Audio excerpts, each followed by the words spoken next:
Why do men die by suicide more frequently than women?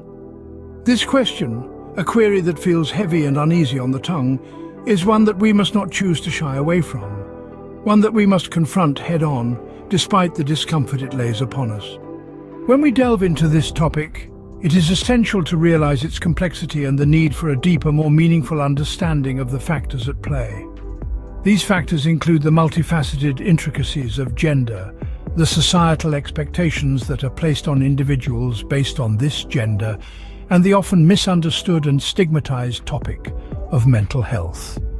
The complexity of these interweaving factors is what makes this issue so compelling yet so daunting to tackle. To comprehend the enormity of this issue, we must first dissect it, scrutinizing each element and understanding how they interplay. Let us start with gender. The biological and psychological differences between men and women play a significant role in suicide rates. Men often face societal pressures to suppress emotions, creating a culture of quiet desperation that can enhance feelings of isolation and despondency. Men, stereotypically perceived as the stronger sex, are often conditioned not to show their vulnerabilities or seek help, even when they're hurting inside. Next, we come to societal expectations. Our society often places a disproportionate amount of pressure on men to be the financial providers, the protectors, the pillars of strength. These expectations, while sometimes rooted in historical context, can be suffocating for some and lead to feelings of insufficiency and failure, which triggers self-destructive behaviors. And lastly, we have mental health, a topic that is still often shrouded in stigma and misunderstanding. Mental health conditions such as depression, anxiety, and other mood disorders affect millions worldwide. However, due to societal pressures and misconceptions about mental health, these problems often go undiagnosed and untreated in men, leading to disastrous consequences. When we look at the global statistics, it becomes evident that men are dying by suicide approximately 1.8 times more often than women. This alarming ratio serves reminder of the silent crisis happening worldwide. The predicament becomes even more severe when we narrow down our focus to the Western world, where statistics are even more disheartening. Here, men are dying by suicide 3 to 4 times more often than women. These numbers are not just statistics in a report, they represent lives of fathers, sons, brothers and friends. Each one of them had a story, dreams and aspirations. Each one of them left a void in the lives of their loved ones, a void that can never be filled.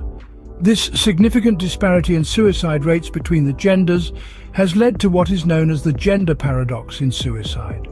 A paradox that we as a society must strive to understand, address, and hopefully one day resolve. This resolution starts with each of us making strides in breaking down the barriers, encouraging open conversation about mental health, and promoting a culture where seeking help is not perceived as a weakness, but as a strength. Why do men die by suicide more frequently than women? This disparity in suicide rates is known as the gender paradox in suicide. This is a question that we must continue to ask, a paradox that we must continue to investigate until we can adequately address the underlying issues and lessen the devastating impact of this global crisis. Now, this doesn't mean women are immune to suicidal thoughts or attempts. In fact, women have more suicidal thoughts and attempts, and such attempts are 2 to 4 times more frequent among women. However, men, statistically speaking, are more likely to use lethal means in their suicide attempts, such as hanging and firearms, leading to a higher rate of completed suicides. The reasons behind these statistics are multifaceted, rooted in societal norms, cultural factors, and traditional gender roles.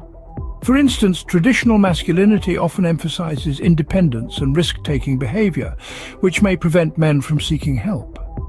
Stress from traditional gender roles, male employment status, and cultural norms surrounding motherhood also contribute to the gender paradox. Cultural factors such as individualism and power distance further impact suicide rates. And let's not forget the role of mental health resources. Women are generally more likely to receive a psychiatric diagnosis and have contact with a mental health professional, which may help in managing mental health crises. However, it's important to note that even when using the same methods, men are more likely to die from them.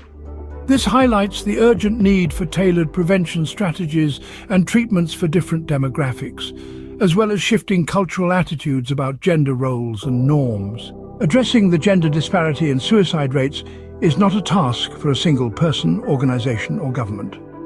It requires collective effort, understanding, and empathy. So, what can you do?